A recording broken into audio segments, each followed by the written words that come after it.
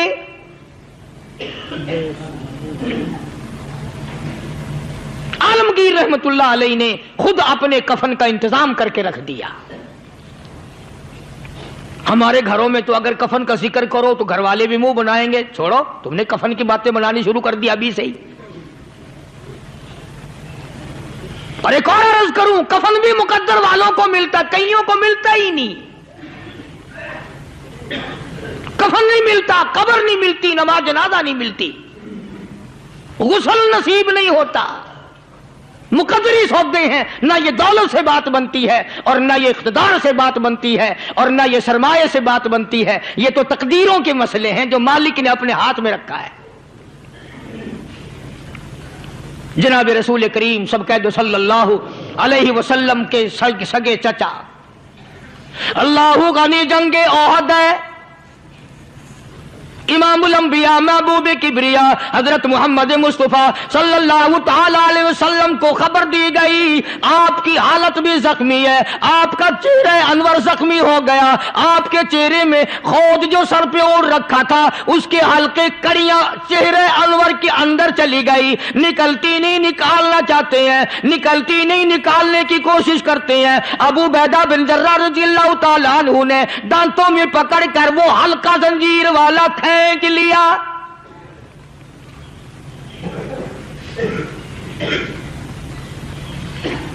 اللہ غنی، ادھر خون کا پھوارا چھوٹا، خون کا پھوارا چھوٹا، اللہ عرش الہی سے آواز آئی، جبریل،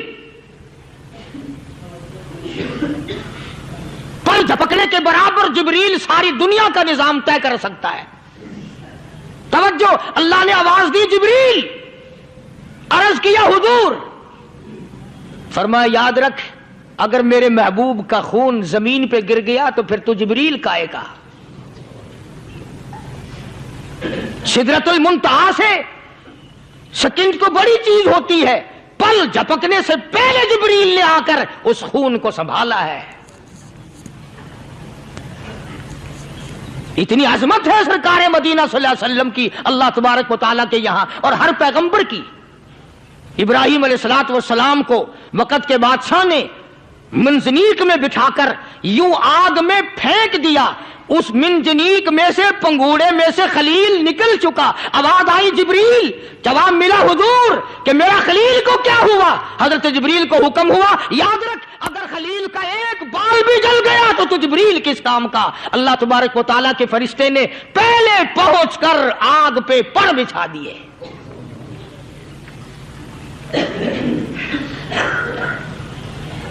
یوسف علیہ السلام کو بھائیوں نے کنویں میں پھینکا۔ اب بتاؤ کنواں کوئی 100-200 گز یا 100-200 میل تو لمبا نہیں ہوتا۔ میں خالق کی بے نیازی تمہیں بتا رہا ہوں، اور اپنے پیغمبروں کی کس طرح حفاظت فرماتے ہیں، سبحان اللہ۔ بھائیوں نے کنویں میں دھکا دیا، جبریل جی یہ کیا ہوا؟ او میرا نبی آیا، میرے نبی کے کنویں میں جانے سے پہلے تخت بچھا دے۔ جبریل نے پر بچھا کر تخت بنا دیا۔ وہ تو یوں بچاتا ہے، وہ تو یوں سنبھالتا ہے۔ ابو عبیدہ بن جراح رضی اللہ تعالی عنہ نے سرکار مدینہ صلی اللہ علیہ وسلم کے چہرے انور میں سے وہ جو زنجیر کڑی کھینچی، اللہ اللہ، ابو عبیدہ کے 2 دانت نیچے کے، 2 اوپر کے، 4 دانت نکل گئے۔ آج ہمارے دانتوں کو کیڑے کھا جاتے ہیں، کھوکھریں بن جاتی ہیں، نکل جاتے ہیں۔ ابو عبیدہ تو کتنا خوش نصیب جوان ہے، تیرے 4 دانت تو نکل گئے، پر حضور صلی اللہ علیہ وسلم کی تکلیف کو تو نے دور کیا، یعنی آقا کی خدمت کرتے ہوئے ابو عبیدہ کے دانت نکل گئے۔ ادھر اپنی تکلیف ہے، ادھر پتا چلا کالی کملی والے صلی اللہ تعالی علیہ وسلم تیرے چچا کا حال ٹھیک نہیں. صلی اللہ علیہ وسلم بڑا صدمہ پہنچا، بڑا رنج پہنچا. ایک بات کرتا ہوں، توجہ کر کے لکھ کے لے جاؤ، کام آئے گی. بیٹیوں کو بتاؤ، بہنوں کو بتاؤ. سرکار کی نظر پڑی، سرکار کی نظر پڑی. حضرت صفیہ رضی اللہ تعالی عنہ، حضور کی بوا، حضور کی پھوپھی، حضرت زبیر رضی اللہ تعالی عنہ کی اماں، امیر حمزہ رضی اللہ تعالی عنہ کی بہن دوڑی دوڑی آتی ہے. پتا چلا نا مدینے میں کہ بھائی کا حال ٹھیک نہیں، شہید کر دیا گیا. عورت ذات دوڑی دوڑی آئی. حضور نے فرمایا زبیر کون عورت ہے، جا کے روکو، لاش کا حال ٹھیک نہیں، کپڑے پھاڑے گی، جزا فضا کرے گی. میں نے سنا ہے لاش کا حال ٹھیک نہیں ہے. حضرت زبیر نے آ کے روکا، قریب آ کر پہچان لیا حضرت زبیر کی اماں تھی. انہوں نے کہا اماں اجازت نہیں، آگے نہ جاؤ. حضرت صفیہ عرب کی تکڑی مائی، مارا غصہ زبیر کو، اوپر پھینک دیا. کہنے لگے ہاتھ ایک طرف، میں اپنے بھائی کو دیکھنے نہ جاؤں.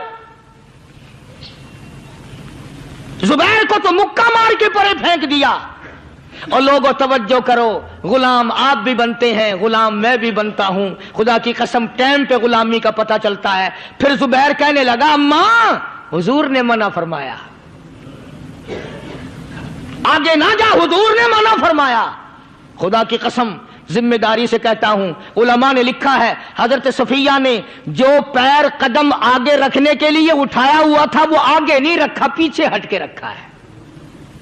میرے نبی کے فرمان کے خلاف نہ ہو جائے، میرے نبی کے ارشاد کے خلاف نہ ہو جائے. اگر خلاف ہو گیا تو میں ماری جاؤں گی.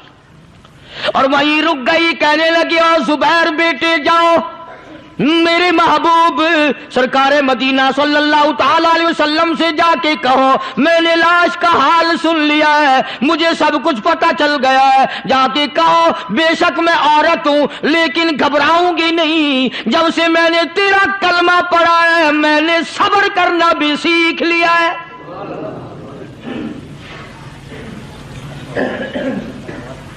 میں زیادہ فضا نہ کروں گی، میں کپڑے نہ پھاڑوں گی، میں رونا دھونا نہیں کروں گی. مدنی کریم صلی اللہ علیہ وسلم کو حضرت زبیر نے جا کے بتا دیا. میری اماں یوں کہتی ہے، فرمایا پھر بے شک اجازت ہے جائے.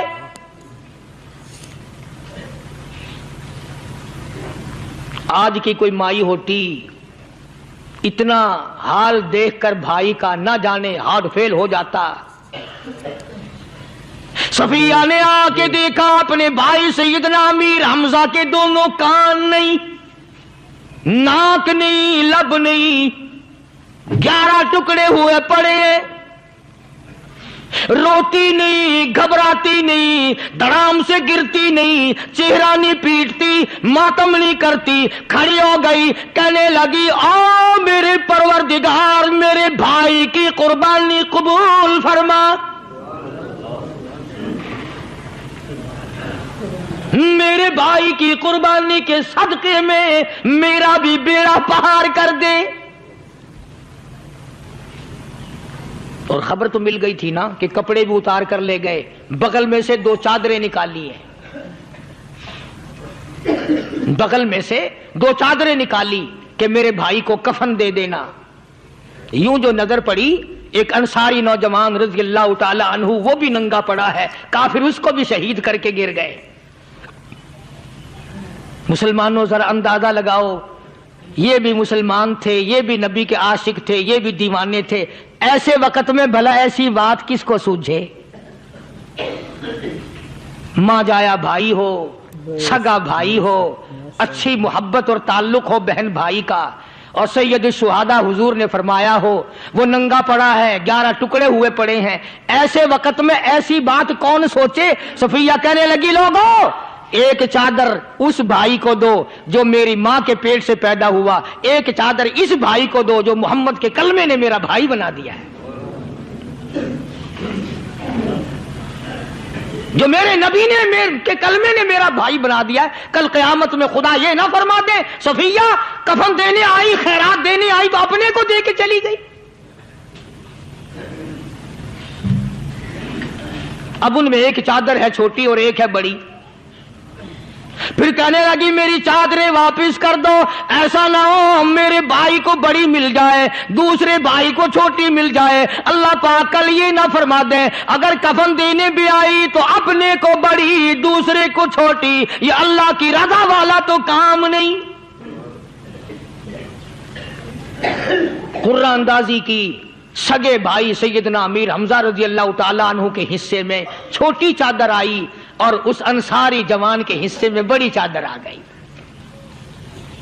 چنانچہ جب محمد عربی صلی اللہ تعالیٰ علیہ وسلم تشریف لائے تو حضور کو اتنا صدمہ پہنچا، میری مستقل کیسٹ ہے سیدنا امیر حمزہ رضی اللہ تعالیٰ عنہ کے عنوان پر، آپ لوگ اسے خرید کے سنیں۔ تم بھی کہتے ہو کہ ہم نے اسلام کی بڑی خدمت کی، ہم نے قرآن کی بڑی خدمت کی، ہم نے علماء اور طالب علموں کی بڑی خدمت کی، ہم نے مسجد اور مدرسوں کی بڑی خدمت کی۔ میں یہ کہتا ہوں آؤ دیکھو تو صحیح کہ ان حضرات نے کہاں تک قربانیاں دی ہیں۔ حضور نبی کریم صلی اللہ تعالی علیہ وسلم جب اپنے پیارے چچا کی لاش پہ آئے، چہرے پہ نظر پڑی دونوں لب نہیں،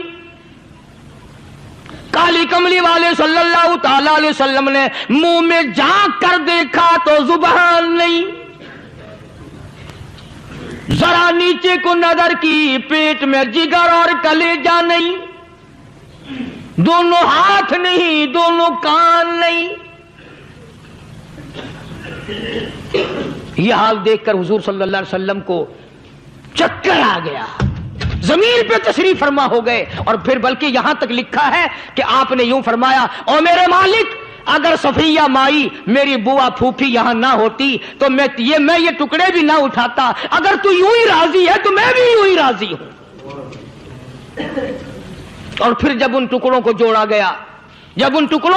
گیا تو صحابہ نے عرض کیا یا رسول اللہ صلی اللہ تعالی علیہ وسلم، امیر حمزہ قداور آدمی تھا، لمبا تکڑا بہادر آدمی تھا، حالت یہ ہے چادر چھوٹی ہے بھی ایک ہی، اگر سر ڈھانپتے ہیں تو پیر کھل جاتے ہیں، پیر ڈھانپتے ہیں تو سر کھل جاتا ہے۔ حضور نے فرمایا سر کو چھپا دو، پیروں پہ میرے چچا کے درختوں کے پتے ڈال دو۔ میں یہ عرض کر رہا تھا کہ اللہ والے ہر وقت میں آدمی کی اصلاح کی کوشش کرتے ہیں، اسے بنانے کی کوشش کرتے ہیں، اسے سمجھانے کی کوشش کرتے ہیں۔ اللہ تبارک و تعالی ہر مسلمان کو توفیق دے کہ وہ اپنی زندگی بھر اللہ والوں کی خدمت میں جانے آنے کی، قرآن کی خدمت کی ہر وقت پروگرام بنائے، نیت خیر رکھے۔ کیوں؟ اس لیے اسی کو کہتا ہے کہ لیے پھرتی ہے بلبل چونچ میں گل، لیے پھرتی ہے بلبل چونچ میں گل، اور ڈھونڈتی ہے شہید ناز کی تربت کہاں ہے، تلاش کرتے ہیں جانور پرندے کہاں پر اللہ کی رحمت برس رہی ہے۔ تو ہمیں بھی اللہ کی رحمت کا طالب ہونا چاہیے، اللہ کی رحمت کا متلاشی ہونا چاہیے۔ اللہ پاک مجھ پہ اور آپ سب پر، ساری امت پر اپنا کرم فرمائے۔ آسمانی کتابیں نازل فرمائی، اسی کو لوگ زیادہ چمکاتے ہیں۔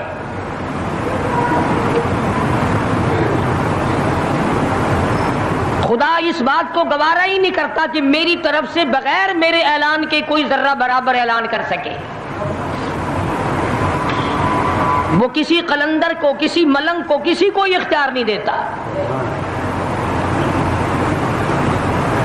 جن کا خدا جیتا جاگتا حی و قیوم قائم دائم ہے وہ تو ایسا ہے، اور جن کا خدا کبھی پیدا ہوتا ہے کبھی مر جاتا ہے ان کی میں بات نہیں کرتا۔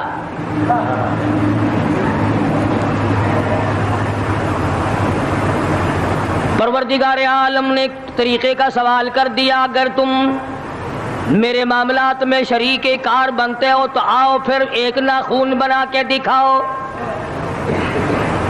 ایک بال بنا کے دکھاؤ، درخت کا ایک پتا بنا کے دکھاؤ، پتھر کا ایک روڑا بنا کے دکھاؤ، مٹی کا ایک ذرہ بنا کے میرے سامنے لاؤ۔ پروردگار عالم نے فرمایا چلو تم سے گائے کیا بنواؤں گا، بھینس کیا بنواؤں گا، بکری کیا بنواؤں گا، زمین و آسمان تم کیا بناؤ گے، چاند سورج ستارے کیا بناؤ گے، انسان تو بنانا تمہارے بس کا کام کہاں ہے۔ لَن يَخْلُقُوا ذُبَابًا، تم مجھے مکھی کا ایک پر بنا کے تو دکھاؤ۔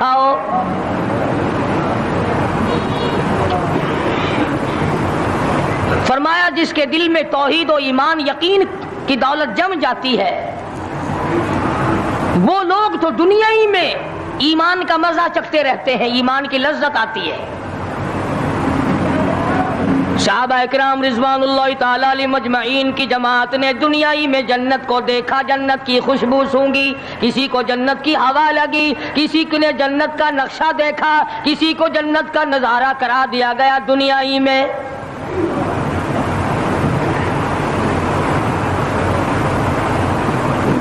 خوش نصیب تھے وہ لوگ جنہوں نے محنت سے اپنی آخرت کو بنایا، اپنی قبر کو بنایا، اپنی تمام تر زندگی میں کبھی بے فکری سے بسر نہ کی، رات کو سوچا، دن کو سوچا، صبح کو خیال کیا، شام کو خیال کیا۔ یہ ناپائیدار زندگی ہے، یہ ختم ہونے والی زندگی ہے، اس لیے مجھے دائمی زندگی کی کچھ تیاری کرنی چاہیے۔ ان لوگوں نے کمائی کی اور محمد کریم صلی اللہ تعالی علیہ وسلم کے ساتھ رہے، دنیا ہی میں ان کو جنت کے مزے آیا کرتے تھے۔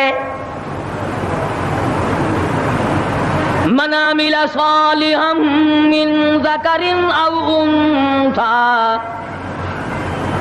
وهو مؤمن فلنحيينه حياة طیبہ۔ محنت کرنی پڑتی ہے، تکلیف اٹھانی پڑتی ہے، پریشانی جھیلنی پڑتی ہے، جب جا کر کچھ کام بنتا ہے، استقامت کے ساتھ کام بنتا ہے، جہاد فی سبیل اللہ کے ساتھ کام بنتا ہے، گردنیں کٹانے سے کام بنا کرتا ہے، اپنی جانوں کا قیمہ بنوانے سے کام بنا کرتا ہے، پھونک مارنے سے نہ کبھی کام بنا اور نہ آج بن سکتا ہے۔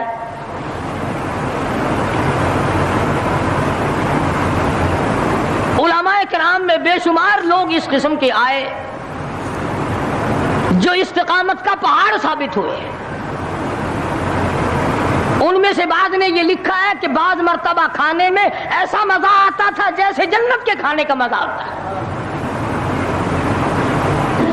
شاہ عبد الرحیم صاحب رائے پوری رحمہ اللہ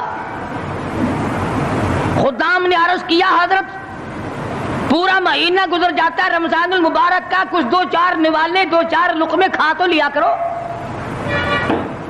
تو فرمانے لگے میں اللہ پاک کا قرآن کریم دن کو پڑھتا ہوں، رات کو پڑھتا ہوں، سارا دن تلاوت کرتا ہوں، ساری رات تلاوت میں لگا رہتا ہوں، اور لوگوں تمہیں کیا معلوم ہے جب میں خدا کا قرآن پڑھتا ہوں میرے منہ میں جنت کے پھلوں کا مزہ آتا رہتا ہے۔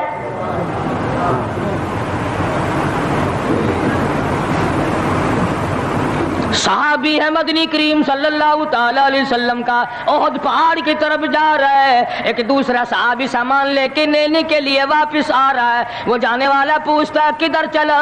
کہتا ہے مجھے فلانا کام ہے۔ پوچھا تم کہاں چلے؟ کہتا رب ذوالجلال کی قسم احد پہاڑ سے جنت کی خوشبو آ رہی ہے۔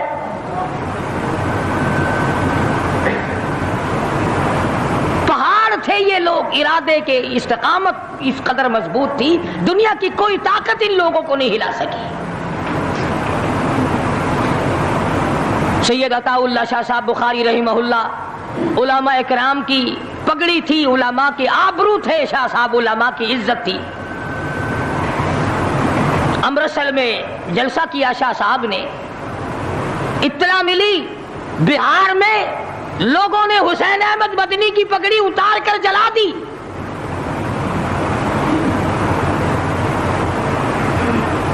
بخاری نے جلسہ کیا، لوگوں نے جستجوانہ نگاہوں سے دیکھا کہ آج بخاری سٹیج پہ ننگے سر کیوں آیا؟ فرمایا ہاں جو کچھ نگاہوں سے پوچھ رہے ہو سمجھ گیا ہوں، تم یہی کہتے ہو نا کہ میں ننگے سر کیوں آیا ہو؟ جب حسین احمد کی پگڑی تم نے اتار دی، بخاری اوڑھ کر آنے والا کون ہوتا ہے؟ آج تک دیکھو ان بہاریوں کو تم کہاں کہاں یہ دھکے کھاتے پھرتے ہیں۔ مولانا حسین احمد مدنی رحمت اللہ علیہ کی پگڑی اتاری، پیروں کے نیچے بلی اور جلا دی، داڑھی میں شراب پھینکی، بے عزتی کی، پتھر مارے۔ جو سب سے آگے تھا صبح کو تالاب میں نہانے گیا، پیر اوپر ہے سر نیچے ہے، لوگ کہنے لگے بلے بلے اتنا لمبا سانس، بہت دیر ہو گئی۔ جب آدھا دن گزرا لوگوں نے جا کے دیکھا حضرت دنیا سے تشریف لے جا چکے تھے، وہ مر چکا تھا، پاؤں اوپر سر پانی میں ڈوب کے مر گیا، اس طرح سے غرق کیا خداوند عالم نے کہ میرے ولی کی توہین کرنے والوں تم بچ کے نہیں جا سکتے۔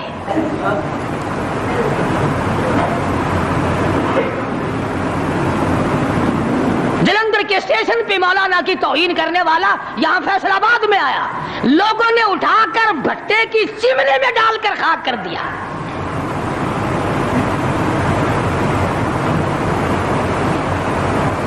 اللہ والوں کی توہین بشرطے اللہ والا ہو،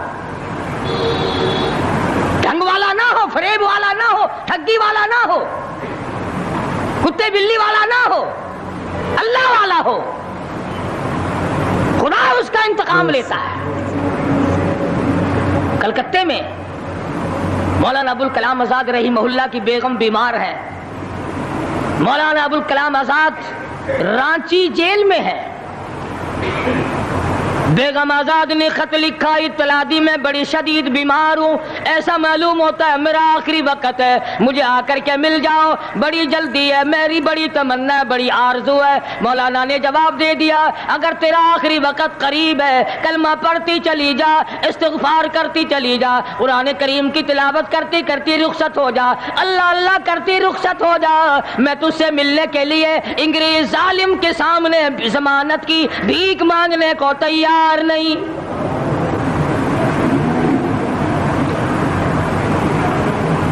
آج یہ جو علماء کی توہین کرتے ہیں، کبھی اخباروں میں لکھ کر فلاں مخالف تھا پاکستان کا، تم نے پاکستان کا کون سا کندھا دے رکھا ہے، تم نے پاکستان کا کیا سنوارا، تم نے پاکستان کا کیا بنایا، آدھا پاکستان بیچ کے کھا گئے اور تمہیں پوچھنے والا کوئی نہیں۔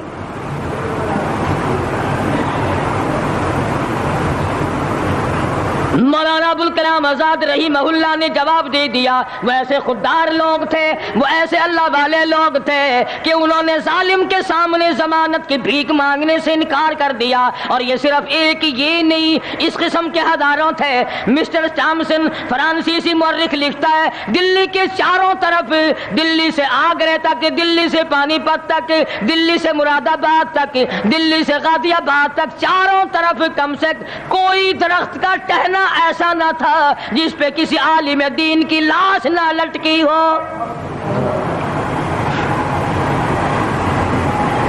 اور چوری کھانے والوں تمہیں کیا پتا ہے، پاکستان کو بھون بھون کر کھانے والوں تمہیں کیا پتا ہے، پاکستان کی قوم کا چمڑا اڈھیڑنے والوں تمہیں کیا معلوم ہے، پاکستان کی آبرو برباد کرنے والوں تمہیں کیا معلوم ہے، پاکستان کی عزت کو تباہ کرنے والوں تمہیں کیا معلوم ہے کہ علماء کرام کا کیا کردار ہے۔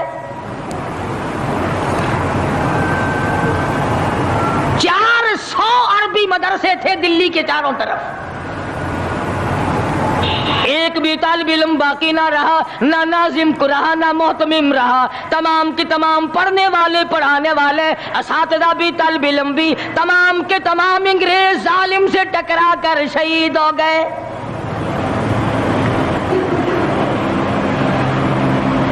مولانا ابوالکلام آزاد رحمہ اللہ نے جواب دے دیا، بیگم آزاد کا انتقال ہو گیا،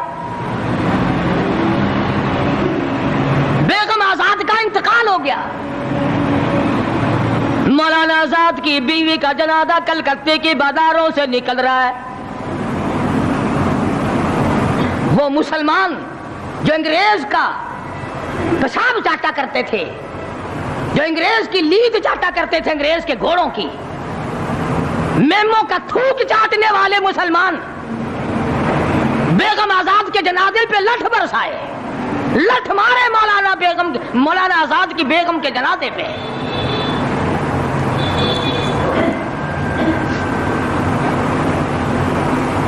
بجائے ایک اللہ والی کے جنازے میں شرکت کرتے، آج بھی یہ اخباروں والے کبھی کہتے ہیں ہندوستان میں مسلمانوں کے ساتھ یوں ہو رہا ہے، دیوبند میں یوں ہو، تم اپنی تو بات کرو، تمہارے یہاں کیا ہو رہا ہے؟ کون سی رات ہے جس میں ڈاکہ نہیں، کون سا دن ہے جس میں ایکسیڈنٹ نہیں، کون سی گھڑی ہے جس میں کسی مسلمان کے کلیجے کو تم چیر کر نہیں کھاتے؟ دوسروں کی باتیں کرتے ہو اور تمہارے پاس پیسے حرام کے ہیں، تم اخبار پڑھے بغیر جی نہیں سکتے۔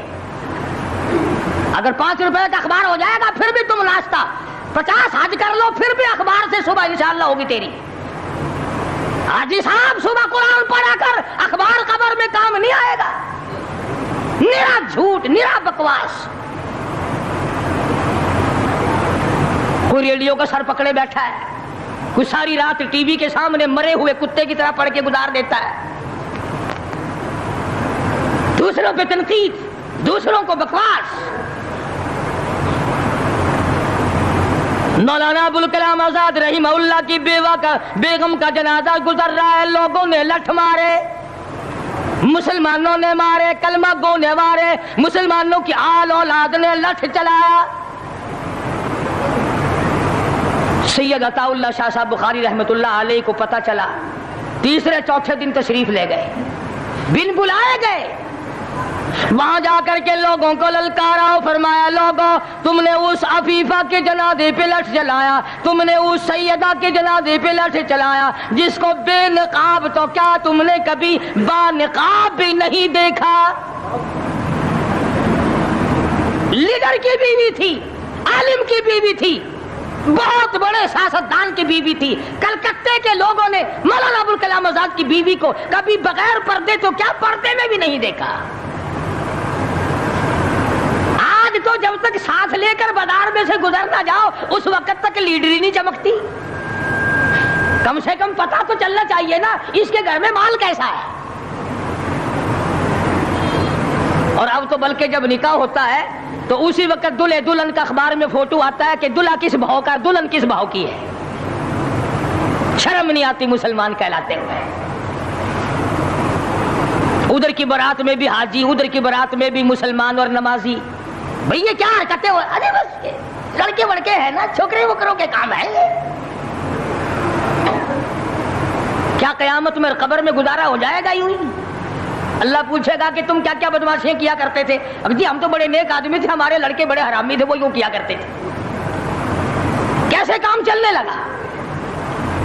سید عطا اللہ شاہ صاحب بخاری رحمت اللہ علیہ نے للکار کے کہا تم نے اس عفیفہ کی بے عزتی کی, توہین کی, سیدہ کی توہین کی جس نے کبھی تم نے کبھی اس کو بے نقاب تو کیا با نقاب بھی نہیں دیکھا, برقعے کی ساتھ بھی نہیں دیکھا. فرمانے لگی میری نگاہ, میری نظر, میری آنکھ دیکھ رہی ہے کہ تمہاری لاشوں کو کلکتے کے بازاروں میں کتے گھسیٹ رہے.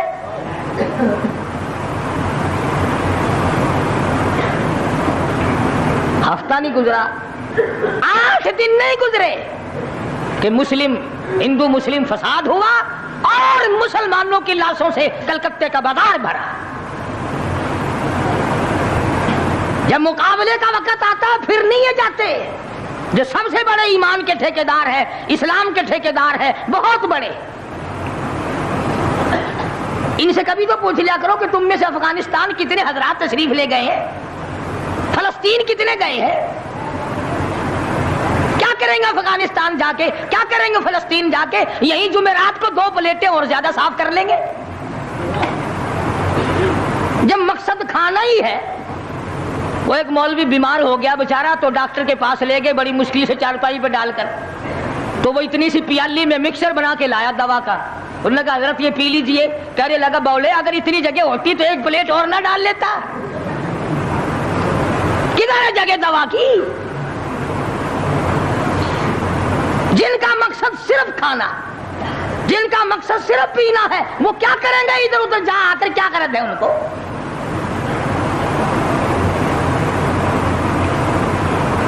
شیخ العربی والا جم حضرت مولانا سید حسین احمد صاحب مدنی رحمت اللہ علیہ جیل میں ہے, انگریز کی مخالفت کرتے ہوئے, دشمنی کرتے ہوئے جیل میں ہے. آپ کو اطلاع دی گئی مولانا تمہاری والدہ انتقال کر کے جنازے پہ آ جاؤ, اما کا آ کر منہ دیکھ لو, کندھا دے دو, ساری عمر کے لیے تمہاری والدہ کا چہرہ چھپ جائے گا. مولانا نے جواب دیا ایک والدہ کا, ایک بھاوج اور بھابھی کا, بھتیجی اور بہنیں مولانا مدنی کے جیل میں رہتے رہتے 6 جنازے گھر سے نکلے.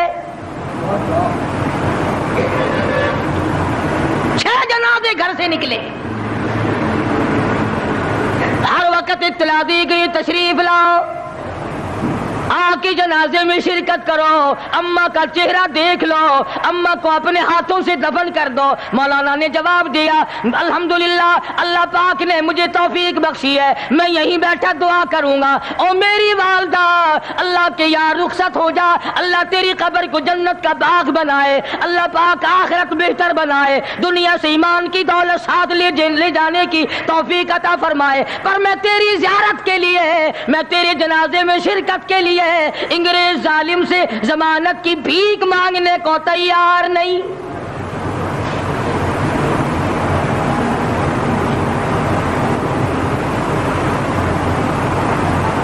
150 سوا سو سال علماء دین انگریز ظالم سے ٹکرائے، مراٹھوں سے ٹکرائے، ڈوگروں سے تمام ان ہندوؤں سے، سکھوں سے، ڈوگرا پارٹی جو تھی اس سے ٹکرائے، تمام سے، شاہ اسماعیل شہید، مولانا سید احمد بریلوی رحمۃ اللہ علیہ، ان حضرات نے جہاد کیا اور لاکھوں آدمی ان کے ساتھ ہو کر شہید ہوا۔